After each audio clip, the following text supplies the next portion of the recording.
What's up, Navigating Academia family? This is Dr. J. Phoenix Singh, your personal academic mentor, coming at you to be able to answer some of my valued viewers' questions that were kind of really off the wall and were ones that I've literally been compiling until finally I got 10 of them. So these are 10 random personal questions from my comment sections. You guys know that I try to answer literally every single comment that I get.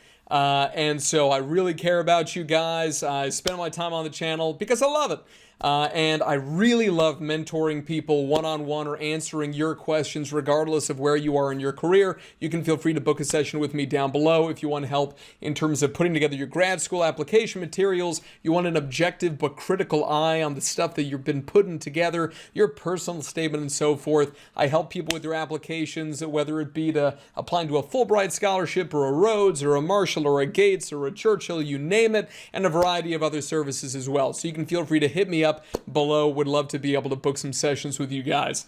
So today, though, I'm going to be answering for you 10 random personal questions that you guys have directed at me. And I'm just going to go through one at a time. If you guys have additional random questions, literally put them in the comment section below. Or if you found something intriguing or funny, put it down in the comment section below. Helps the YouTube algorithm. Same thing, it's free for you to give the video a like. That helps the engagement quite a bit. Again, for the algorithm, I appreciate it. So here we go. So this is in no particular order. Number one is, what is your favorite type of music? So I love 90s and early 2000s alternative rock. If you've watched other videos on the channel, you know that I used to be in all of these alternative rock bands.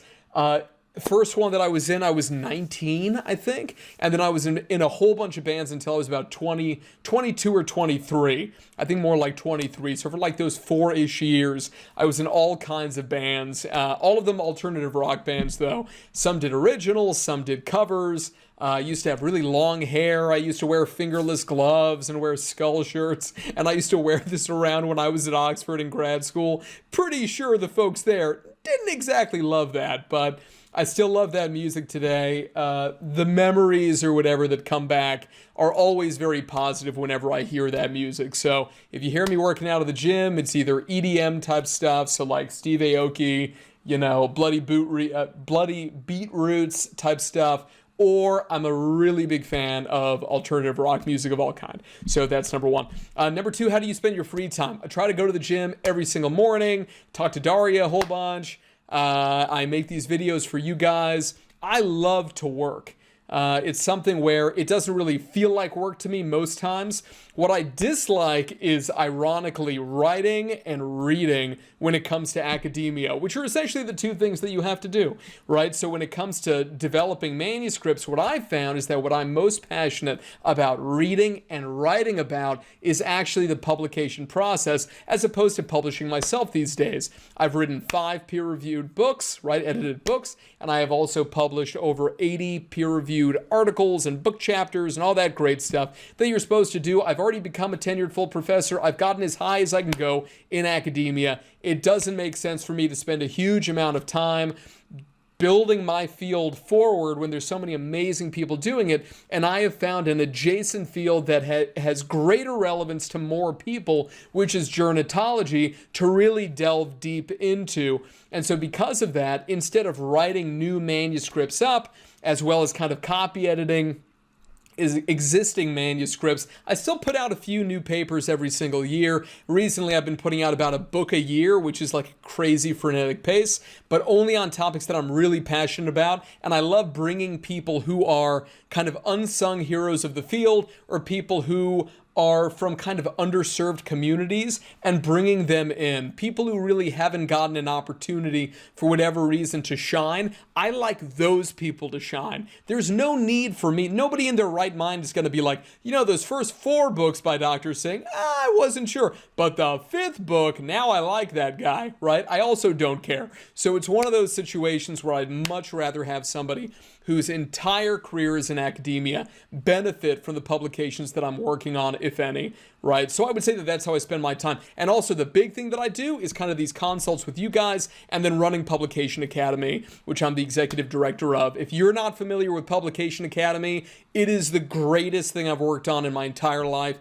It is literally my life's work, and it is over 150 hours of training that you guys can take on how to publish in any field. It's not just psych. I'm a psych guy. We have trainers who are marine biologists, who are astrophysicists, who have gotten over $100 million of grant funding at Harvard. They're the ones who are going to be teaching you, as well as myself. So check out Publication Academy at www.publicationacademy.com.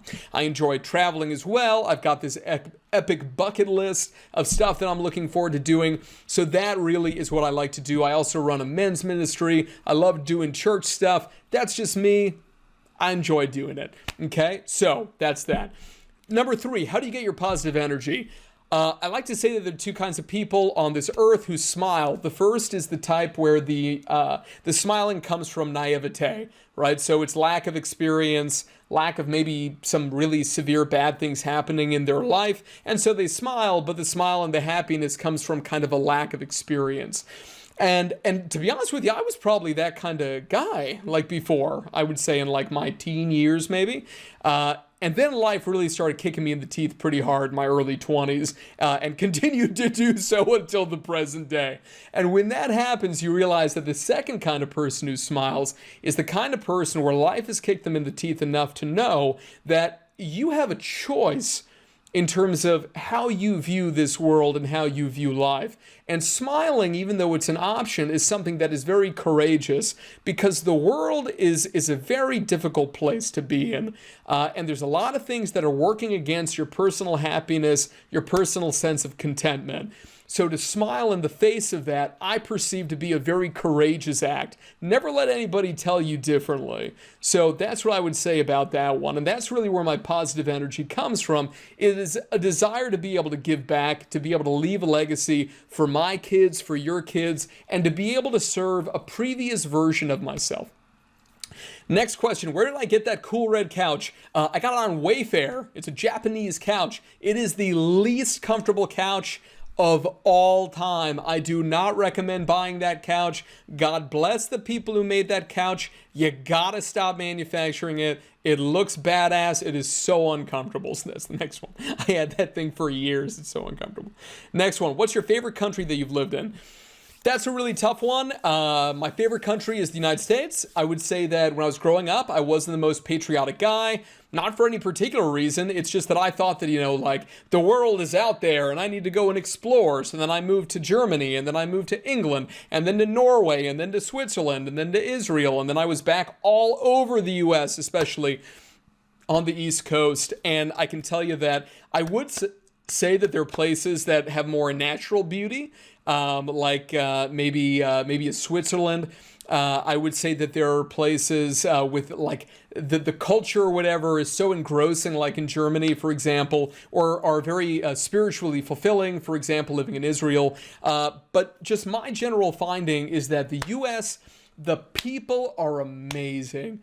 The people are amazing, and there's no place that I would rather personally start a business in the U.S., despite what anybody might say about business-related laws in the U.S. U.S. is a place that gave me the American dream in terms of starting my own business, scaling it, and selling it.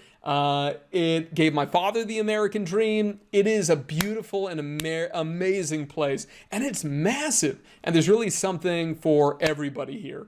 Okay, so anyway, that's what I would say in terms of my favorite place that I've lived. This one was tough for me. If you could choose another career, what would it be and why? When I was a kid, I really wanted to be either a lawyer or an actor. Those were the 2 big ones. I used to be in like all these plays as a kid, and I loved that. Like, this was great. And it wasn't until later that I realized that the reason why I loved acting was because you were kind of like getting into the mindset of some of the characters that you would play.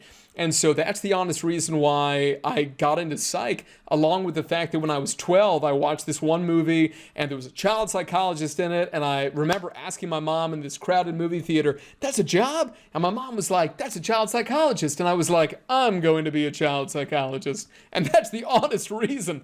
Over the years, obviously, it changed and evolved and morphed and got a lot more clear to me why I wanted to do that. And one of the reasons was because when it came again to the acting, that's what I enjoyed about it, was getting into the heads of other people. So I'd probably say if I could choose another career and money was no object, I'd probably try to be an actor or something like that. I think that'd be kind of fun. What's next in life for you? So what's next in life for me? Trying to scale Publication Academy. Publication Academy, like I said, is my life's work. I am so dedicated to helping people learn how to be able to publish in high-impact journals, how to be able to get academic book contracts, and how to be able to logistically manage those types of academic books, special issues, and all kinds of different technical communications, including grant proposals. I mean, like you name it, how to publish case studies, how to translate master's theses and doctoral dissertations into publications. Everything publishing related, I have such a passion for and such a heart for. So that's the next thing for me. I'm also looking to be able to buy my first home instead of renting. So I'm really excited about that. I'm a very simple guy, right? All the action, I tell Daria all the time, all the action happens up here, right? And so because of that, I don't really need a whole lot in life. And the big things that I've always desired, I would say that, I've kind of got them now. And so to be able to have a home and have a family, those are my priorities right now, I would say. Next one, what's your number one piece of advice for young people? That was a really good question. I'm answering these on the fly, by the way, guys. I haven't come up with a million thoughts. Number one piece of advice for young people is take everything that older people say with a pinch of salt, right? Always remember that people are very well-intentioned, and even in the worst advice, there's still 1% that's like a nugget of gold, even if everything else is nonsense. Trust what people say, but verify what they're saying at the same time. So trust but verify. And the big thing is that just because other people may not treat you fairly, it's not a reason for you not to treat other people fairly and with integrity, okay? You have no control over what other people do, but you do have control over what you do. Treat other people well because it's the right thing to do. Do business in the right way and don't cut corners. Other people will. They will cut corners. They will treat you personally poorly, or even worse, your partner or your family, right? They will do that. Don't let it get you jaded, though. Stay on the path. That is the thing that's going to make you a model to other people around you, okay? And that is what I would recommend. It can be really hard sometimes. Been through it myself. Right? It can be really hard sometimes. It's the right thing to do. Do the right thing. Okay? Do you have any regrets? Let's put it this way. I look back. I've had 2 hard burnouts in my life where physically, the first time I almost died, which was very, very severe. I almost had kidney failure. I had fatty liver disease. I'd gained a ton of weight. I had a lot of very severe physical health problems, right? And that was terrifying to me. Do I regret something like that, though? If I knew what the outcome was going to be, that it would take me to where I am right now today, the honest answer is that I'd probably do it again, right? And I would love to say that if I didn't know, that I wouldn't do it, but I'm a high risk, high reward type guy, right? I truly believe in myself, and I pray for each of you that you have that belief in yourself that comes not from a sense of arrogance or a sense of hubris, but comes from a sense that you will not give up no matter what. If you're passionate enough about something that helps you help other people and helps other people get further in your life, okay? Last one is, what's the secret to life? I thought that was a very cute question that somebody asked me. That one I actually thought about before answering this. There's a quote that I really love, and I forget who said it, and it's about nature, and it's about places like, for example, the Grand Canyon, which wasn't, made in a day. It was made over God knows how many years, right? But I mean, millennia, I mean, like tens of thousands, hundreds of thousands, who knows, right? How many years? But the quote is that nature is such a patient sculptor. And I feel like in this day and age, we're never still. I go for a walk and I have my headphones on. I'm listening to a podcast in the car via my Bluetooth. Even when I'm around, a whole bunch of other people, it can be so hard to just be still, right? Now, those of you who watch my videos and all, you know that I'm a religious guy. There's a great verse in Exodus in the Bible, and the quote is, but the verse is, I will fight for you. You need be but still, right? And there's another, it's in Psalms, and it's basically, be still and know that I am God, right? This concept of stillness is so difficult in this day and age. And the secret to life is to actually live it, and not to live yesterday and not to live tomorrow, to live now and to be still now and to appreciate every breath and to do what you can to be able to make the lives of other people more fulfilling and to minimize the pain that's in their life. That's what the secret is. The key is not in you, it's in other people.